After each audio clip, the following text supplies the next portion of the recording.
Hi, I'm Rachel Munro, and I'd like to invite you to journey with me. Welcome.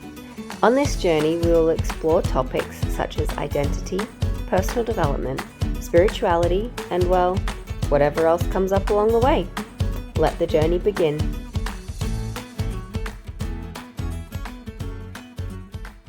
Hey everyone, it is wonderful to have you listening wherever you are joining from. I hope you're having a wonderful day.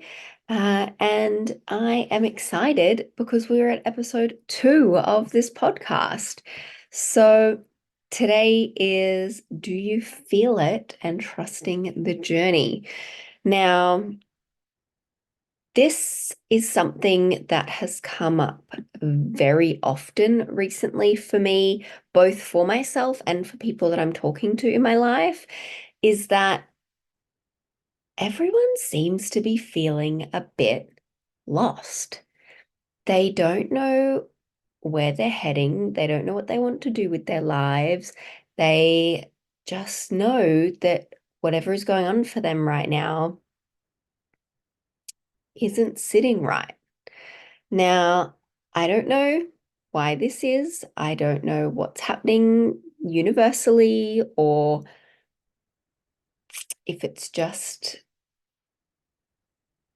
the people that are around me, but this has come from people all over the world. So I have friends in lots of countries. I've done lots of traveling as I've grown, and this is coming from people in America. This is coming from people in the UK. This is coming from people in Australia, in New Zealand.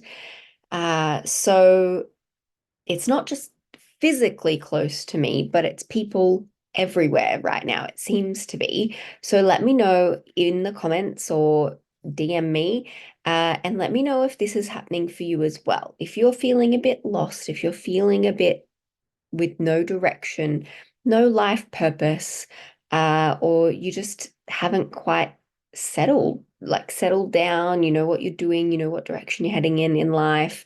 If that's you, let me know because I want you to know that it's not just you right now.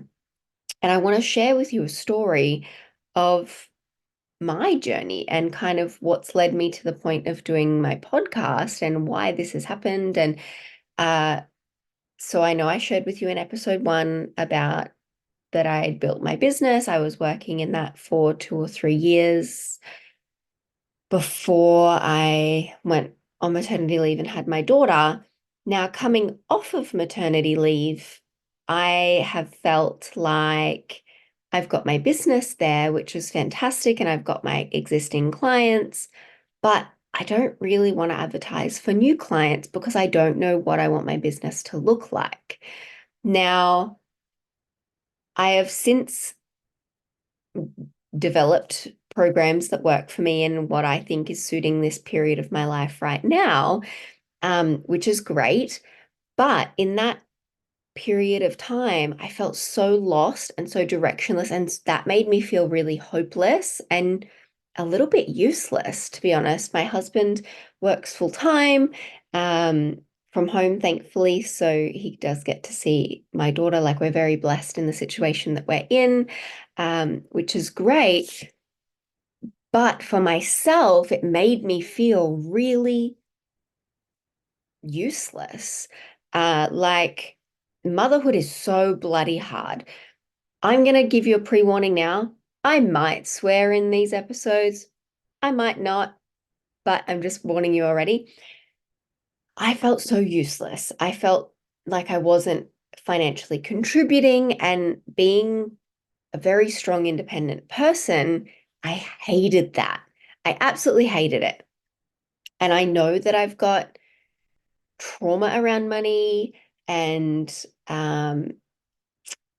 it's definitely been a part of my journey and it will continue to be. I'm now at a point where I'm starting to see, now I'm not always seeing it like this, but I'm starting to see finances as an energetic exchange, which that in itself is a different journey that we can talk about on another day.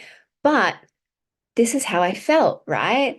So I was really grappling with the fact of, if I come back into my business, it's only going to be part-time.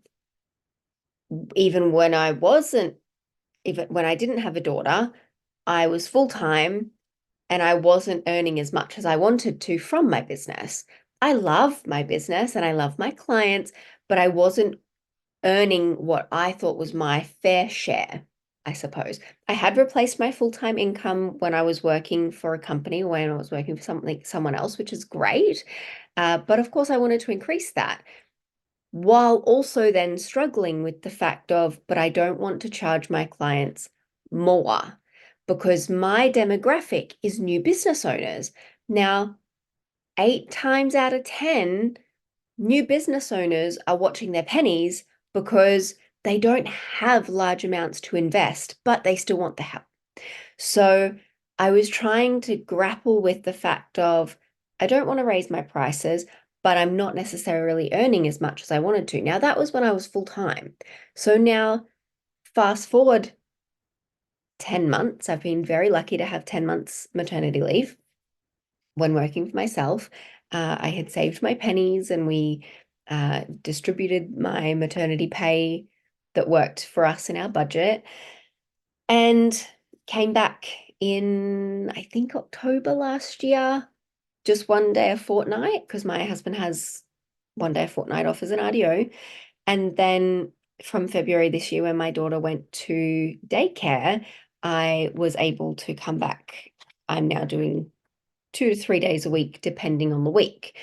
So coming off maternity leave, already having struggled with, I didn't feel like I was financially contributing enough to then now I've got no new clients coming on board. I don't know what my packages are. I don't know what direction I want to take my business in. Do I want to stay with new businesses or do I want to deviate off into something else? Do I want to broaden into new businesses and then existing businesses and going into existing businesses and seeing how they can refine their processes and increase their hiring skills so that they have more staff retention and less loss and all of those sorts of things.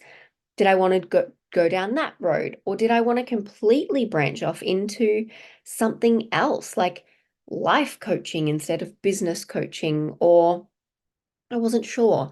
And so I was putting all of this pressure on myself to know immediately exactly what I wanted to do, exactly what my clients wanted me to do, my potential clients wanted me to do. But guess what? I'm not a mind reader. I can't tell the future. And I really just had to sit in my discomfort and embrace my discomfort. And through that, a part of me said very quietly, why don't you just get a job? And then all of the other voices inside of me went, no, that means she's a failure. That means that her business hasn't worked properly. That will mean blah, blah, blah, blah, blah, blah, blah, blah, blah, blah, blah. All of the excuses inside of me that my ego popped out because of the conditioning that I'd had from the coaching world, from society, from the statistics that get thrown around of whatever it is, I don't even know, 80% of businesses go out of business in the first 5 years, or I think it's higher than that actually. But the sheer exhale of relief that I felt when I would think about if I just had a job was immense. And the reason I'm sharing this with you is because I want you to know if you were in business and you were at a transitional stage in your life, or you are struggling financially right now, or you don't want to raise your prices because you feel it's out of alignment with your client base or even just with yourself, know that it's okay to go and get a part-time job or a full-time job if that's what you need. Even if it's for the rest of your life, have a job. If it helps you feel more secure, Great. You could get a job for a year. You could get a job for a month. Know within yourself what is right for you. I still am running my business. I am just about to sign a contract to go and back and work part-time with council. And I'm so excited because I love working with council. I've worked with this team before. They've actually asked for me to come back and work for them, which is such a wonderful compliment and a really nice feeling that obviously I've done such a great job at there in the past that they'd happily take me back. So I'm going to do that part-time as well as running my business. Now, that doesn't make me a failure. That makes me really smart. I'm doing something that I love in my job. I'm doing something that I love in my business. And those things combined give me financial stability for myself and for my family. Now, that to me is has given me the space and the flexibility financially to just breathe for a minute. It is okay. Please give yourself permission to do what you need to do, to feel the space to breathe. Whether you're a business owner, whether you already work in a job, whatever it is, breathe.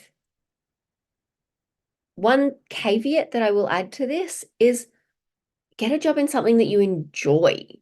Don't get a job if you are not a people person, if you are like process driven and you love computers, or if you, I don't know, something like that, don't go and be a barista or a bartender that needs to talk to people all day because that's just going to drain your energy and burn you out and you're not going to be happy. It's not going to give you the space to breathe because you're going to be dreading going to work. You're going to be dreading the paycheck that's coming at the end of the week because you won't have enjoyed getting it, like getting there, if that makes sense.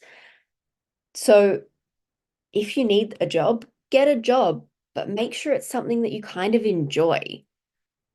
I know I love working in government. I love working for council. I've worked at two different councils now. And I nearly said three because I'm in a new council area, but no, two councils. And I love it. It's great. Their processes are so fantastic for my like OCD, for my checkbox needing. Like it's brilliant. I love council. And so that for me works perfectly. So that is my small caveat is if you are considering getting a job, don't feel like a failure. You're not failing. There's nothing saying that if you get a job, you have to stop working in your business. That's not a thing. You can do what you like. It's your life at the end of the day. So I wanted to share that story with you because I still don't really know what direction I'm taking my business. I'm still doing new businesses and I still love helping new businesses. And I don't think I'll ever get rid of that. I have an online course there that is just evergreen. You can join it at any point in time. It's over a year's worth of content and work from myself um, being put in behind the scenes of I ran it as a group coaching course before I set it up as a course and having that feedback from all my clients before then creating it as a course before I went on maternity leave. So that will always be there. And then the other option I've got now is originally I had set it up as a year's worth of one-on-ones with me, like unlimited in terms of the days that I work. But now I've just kind of had the realization of I love voice noting people. I love it. I love getting voice notes. I love sending voice notes and Zoom calling with me, even being unlimited on the days that I work, was really restrictive to both me and the client. So I have now, only this week, just changed it to actually, it's just going to be unlimited voice notes. And I will reply any day of the week because I understand what it's like to need an answer. You're doing something in your business. You might be working on whatever it is that you're working on, and you have this question pop up, and you're like, oh, I can't wait till next Monday to ask this question. Oh, I'll have to, or I'll email it and she'll get back to me like within the week. That's not fair on you guys. So I've decided that actually I'll just set it up as unlimited voice noting and I'll respond to that 2 times a day. And I can do that in between looking after Ada or working on the business, or even if I'm away for a week, I can still work on that and that's fine.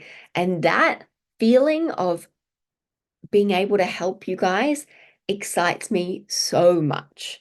So know that businesses develop, life develops, careers develop. Every person that is feeling lost and directionless and not sure what you're doing right now, know that it will come. Sit in your discomfort. Know that it's okay to feel like this. It's not wrong. You're not failing. It's just learning to trust your journey. This discomfort is a part of your journey. Think about a roller coaster. We go up, up, up, up, up, up. And then when we're at the top of the roller coaster, we're so high, we're so happy, we're so excited. And then we fall down and we go down into the valley, I guess, for lack of a better term. I don't know what you call that on a roller coaster. I'm not an engineer. Uh, you go down into the valley, right? This is just a valley. And then we have to climb back up. And on the roller coaster it goes duk, duk, duk, duk, duk, duk, duk, duk, duk, duk. You're just building, you're just climbing again. And sitting in that discomfort while you climb is okay. Know that. Please understand that. The other thing I want to talk about is, I know I've talked a lot about my business and sharing my story of my times of discomfort and my times of directionlessness. And here is something that not a lot of people talk about in business, but I think it's really relevant. If you don't have a business, that's okay. I hope that other parts of this podcast today resonate with you. Not every episode will talk about business, but it's just where it's gone today. Business ownership. It's not easy. One thing that you guys will get to know about me along this journey together is I don't sugarcoat things. I will tell you how I think it is, how it is for me, how I see it from a third party perspective on the outside as well. Business ownership is not easy. Lots of people get it, whether it's a traditional brick and mortar business, whether it's an online business, whether it's a network marketing business, whether it's a sole trader business, whether it's a company with staff, whatever business you are thinking about going into, please know this. Lots of people get into business for more time freedom. They want to be able to go to their kids' school activities, or they want to be able to travel the world and work at the same time. They get into it for money, like better finances. Well, if I get a business, I see this person over here is earning $200,000 a year. My job's only paying me 75,000. So that would be fantastic. Business is hard. It's not easy. There are struggles of what is suited to you and your skills, what comes naturally to you in terms of your skill set. Business, especially sole trader business, if you're not going out there and hiring staff that are already great at what they do, you are having to look after your own marketing, your own mindset, and knowing that your mindset is ready for business. You have to look after your customer base. Are you advertising to the right people? Do they know if your business is set up for retirees?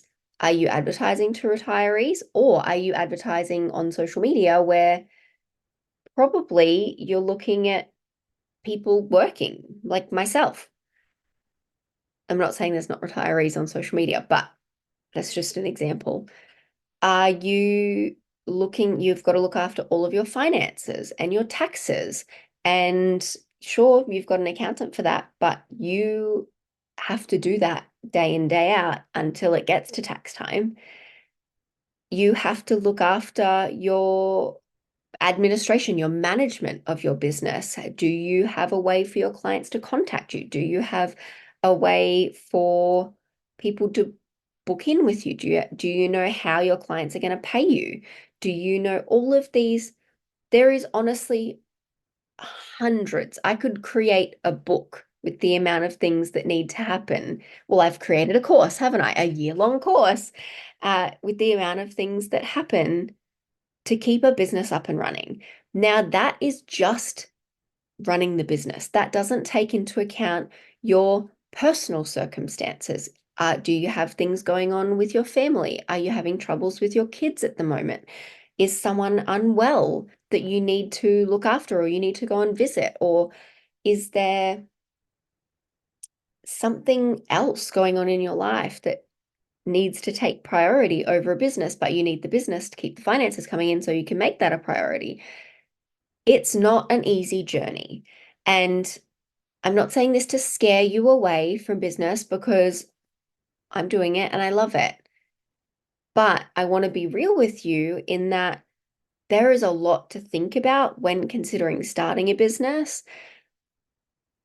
I know in the coaching industry specifically, there is this dream that is portrayed, and I can only assume that the influencer journey is portrayed very similarly from what I've seen so far. I've got a few friends that are influencers and it's the same.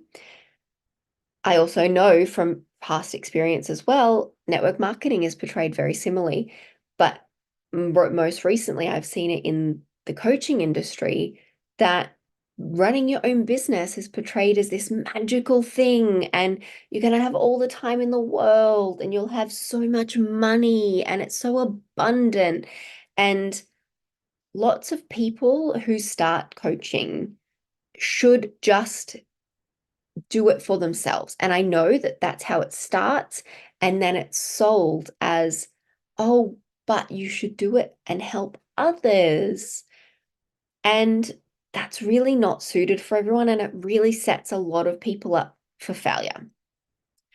And that is hard. That's very hard to come to terms with, of being sold a dream that's not your dream originally. Your dream is, let's go on a journey. You are a little bit insecure, you've had a few traumas throughout your life, you want to follow the path of positivity, and you want to start working on yourself. So you go and you find somewhere that does coaching and you want to learn a little bit about these things so you can help yourself. Fantastic. Along that journey, that place builds your trust and they gain your trust. And then they say, oh, you're so far into this journey now. How about you start taking these things that you've learned, and instead of just being them for yourself, and you can continue on your life of whatever it is that you're doing and you're enjoying. No, you don't want that. Let's go and help some other people with it. And so they think, oh, that's amazing. I want to help other people. Yeah, absolutely. Because we're human, right? We want to help other people. So, yeah, I want to do that. And then you're sold on that journey of it's going to give you this freedom, and it's given me this and it's given me that. And now I can do this with my family. And now I can move here and I can travel over here. And oh, wow, that flexibility seems amazing. I'll quit my job and I'll start my own business. But the reality is, I've got self-doubt and I've got limiting beliefs and I've got this, that, and the other that's actually going to personally hold me back. And then I'm going to feel like a failure and I'm going to feel like I haven't done it properly. And why can they do it, but I can't do it? And I'm probably going to invest tens of thousands of dollars into these courses when really, if I think back to when I started this journey, all I wanted to do was help myself because I was actually happy in my life then. I sure I had some issues and I wanted to learn a bit more, but I really liked my job that I was in at that time, and I really enjoyed the friends that I had at that time, and I really enjoyed everything else that was happening. It's just I wanted to do some personal development. If that journey sounds like you, know that it's okay to not go into business because it's not for everyone. It's not, if we all ended up being coaches, if we all ended up doing the same job, whatever industry we were in, this world would not function. Not everyone is meant to be a business owner. If everyone was a business owner, no one would have staff. Not everyone, I heard, sorry, I'm going on a rant now, but thank you for listening.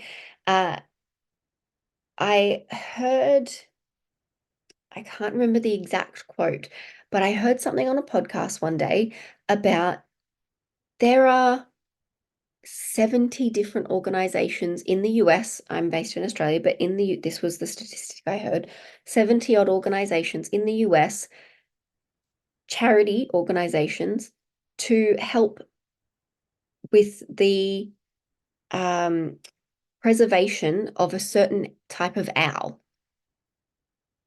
Can you imagine if those 70 organizations teamed up into one big organization, or even 5 organizations, 70 different companies into 5 different companies? Can you imagine how much momentum and movement and progress would be made towards helping that actual owl rather than having 70 different little teams of people trying to help this owl?